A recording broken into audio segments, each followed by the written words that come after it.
his wooden shepherd's staff, a sling, and only 5 stones, young David approaches the Philistine Goliath.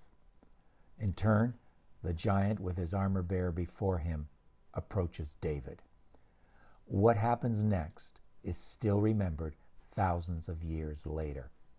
Hi, I'm Ken Godevanis, and this is Digging for Scriptural Gems.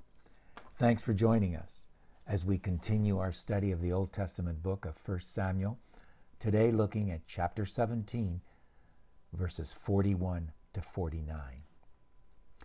When Goliath saw the young David, he considered him with contempt, feeling that he wasn't worthy of his consideration or respect.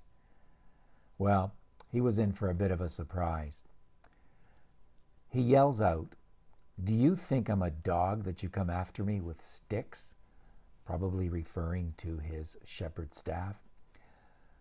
Then the text says he cursed David using the name of his own gods. Finally, he threatened David, saying he would give his dead flesh to the birds and beasts of prey. Verse 45 is the key verse of the whole chapter. It's David's reply to Goliath. It goes like this: "You come with weapons, but I come in the name of the Lord of hosts, the God of Israel's armies, whom you have taunted." End of quote. And then he goes on with confidence to add, "Today the Lord will deliver you into my hands. You will be struck down and beheaded." Wow. Now the story seemed to be limited to the fight between Goliath and whoever would fight him, which turns out to be David, as we see.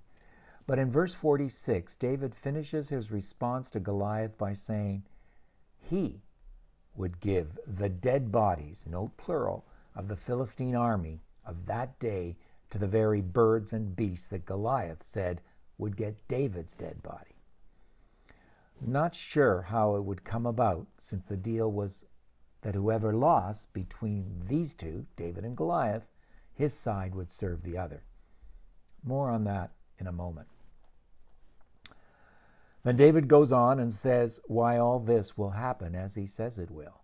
It is so that all the earth may know that there is a God in Israel and that he doesn't need weapons to deliver results. Oh, that all of our actions, oh, that all of our fights and our battles would be for that purpose and that purpose alone. Upon hearing that, Goliath drew near to David, and David ran quickly to battle the giant. We should point out here that the LXX Greek original text omits this latter part of verse 48. In any case, David put his hand into his bag and took out a stone and slung it. He struck the Philistine in the forehead. The stone sank deep within, and he fell on his face to the ground, presumably dead. Robert Jameson suggests that this was at the opening for the eyes, for that was the only exposed part of his body, the rest being covered with armor. Let's stop there and go digging for scriptural gems. First, I want to go back to my question about how dead Philistines were to be given to the birds and the beasts that day, when all along we thought it was just between David and Goliath. Well, commentator Chuck Smith explains our dilemma as follows, quote, "And of course, the men of Israel, when they saw this, their hearts were encouraged, and they all came out of their tents and began charging after the Philistines. And there was a great slaughter of the Philistines that day. So the Lord delivered the Philistine there in the hands of David." End of quote. I also want to go back for a moment to the confidence that David had in telling Goliath he would be killed and beheaded. We can't ignore the very proud attitude of Goliath. Pride is often accompanied by foolishness. Hear what Matthew Henry said about Goliath. Quote, "Goliath knew there were famous slingers, slingshot slingers, in Israel. We can check that out in Judges chapter 20, verse 16. Yet Goliath was either so forgetful or presumptuous as to go with the beaver or movable part of his helmet that protects his face wide open, and thither to the only part left exposed, not so much because of David's art, but as God's providence directed the stone and brought it with such force that it sunk into his head, notwithstanding the impudence with which his forehead was brazened. End of quote. Friends, I hope you and I are guarding ourselves from both pride and foolishness. If we detect either in our lives, we can be sure that the other is loitering about, eager to do us harm. Finally, we can't fail to compare Goliath's attitude to the very pious attitude of David, whose authority came from God and on whom he depended totally for his deliverance, and thus to whom he gave all glory. As I studied this passage, I closed my eyes and I pictured a young lad facing this older giant in this valley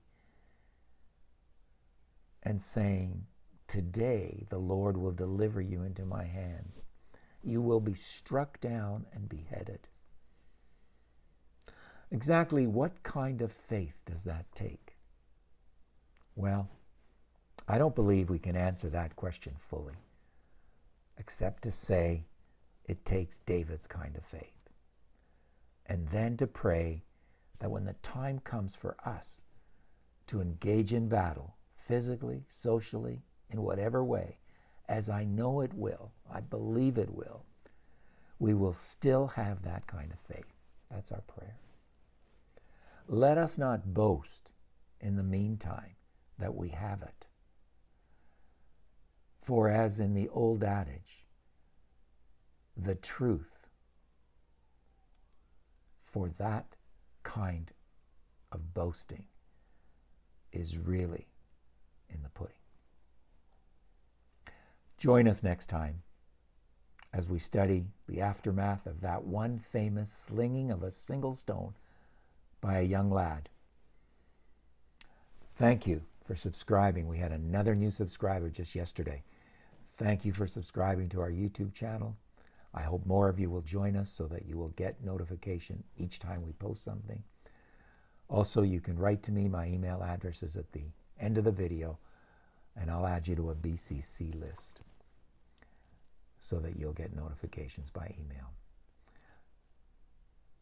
Please share these videos with others, study them with others, and write to us with your questions, your comments, and your answers to anything that we've raised. And above all, I hope that you will continue to study God's words.